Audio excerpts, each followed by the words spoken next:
This girl rushes out of McDonald's bathroom crying. Then mom sees something on her leg. Crowds of hungry customers stand and stare as 4-year-old Kayla runs over to her mom. Tears are streaming down her face and she hysterically sobs into her mother's arms. Nicole, Kayla's mom, comforts her daughter. "What's the matter?" Nicole frantically asks. But Kayla can't speak. She just sobs, sounding like she's in pain. But then Nicole sees it. There's something on her leg. Earlier in the day, New Year's Day to be exact, Nicole and Kayla decided to spend the sunny day at the park, followed by some food at Kayla's favorite restaurant, McDonald's. Locking the front door, Nicole turns to Kayla. "You ready?" she asks as she holds her hand. Together they walk off, not knowing what's in store for them. Arriving at the park with the piercing sun shimmering down on the mother and daughter duo, Kayla runs towards a roundabout and begs her mom to spin her. She does, and Kayla's excited giggle echoes throughout the play area. Nicole's phone starts ringing and she answers it, while Kayla gets off the roundabout and makes her way to the slides. Suddenly, Nicole hears a scream. It's Kayla. Nicole turns around to find Kayla had fallen and grazed her hand. "Oh no," says Nicole as she comforts her daughter. "Can we get food now?" Kayla asks in between sobs. "Sure thing," Nicole replies, and they set off for their local McDonald's restaurant about 10 minutes away. Little did Nicole know she should have gone somewhere else for food. Arriving at McDonald's, Nicole and Kayla walk into the restaurant to find a handful of people spread out over the polished green tables. Nicole notices a group of teenagers in the corner. They're listening to music while sipping on their drinks. Two of the teenagers suddenly look at Nicole and her daughter and snicker. What was their problem? After what seemed like forever, Nicole was finally at the front of the queue. She orders their food and tells Kayla to go wait at the table in the corner. Kayla walks off and sits by herself at the table while watching a YouTube video on Nicole's phone.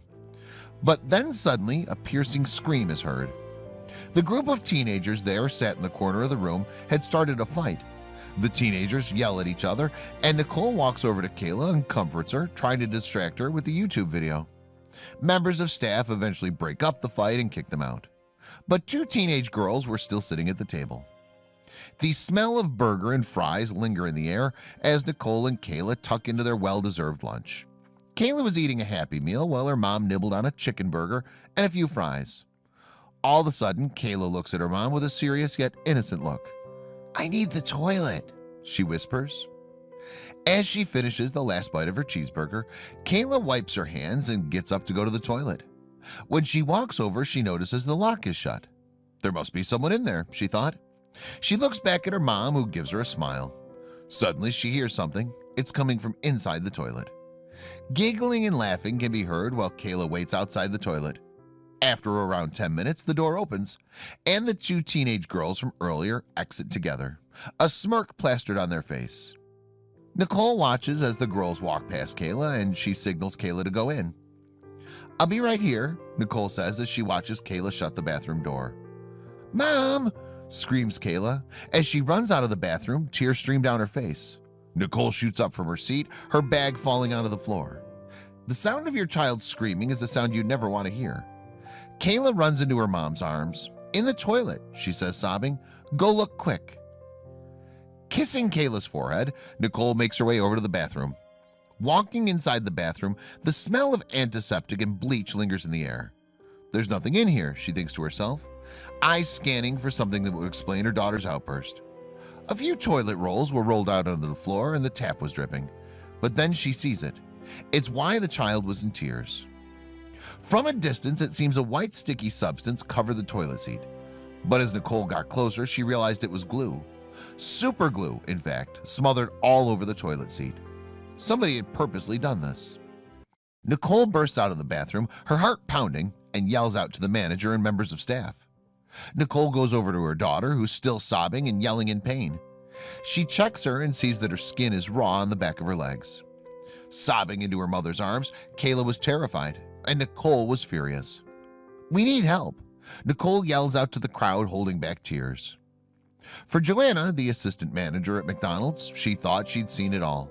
From petty fights over a Big Mac to drunken disorderly behavior by youths, she was used to diffusing heated situations and always knew what to do when trouble struck.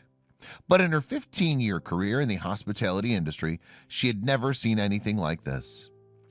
Joanna and her staff all gather around the little girl and provide medical assistance. They help clean the wound and bandage her up while Kayla sobbed into her mom's chest. The mom then decided to go to the hospital, so she rang for a family member to come with them. But this wasn't enough for Nicole. She knew there was only one thing she could do. Posting to her personal Facebook in hopes to bring the pranksters to justice, she wrote, "To the two young blonde girls that thought it would be hilarious to put super glue on the disabled and baby changing toilet at McDonald's, I just want you to know that I'm still having to console my 4-year-old daughter who was unfortunate enough to use the toilet after your little prank." Nicole hoped that the two teenage girls would be found and punished. Kayla didn't deserve this. After a brief investigation, thankfully the two girls were found and were subsequently interviewed by police.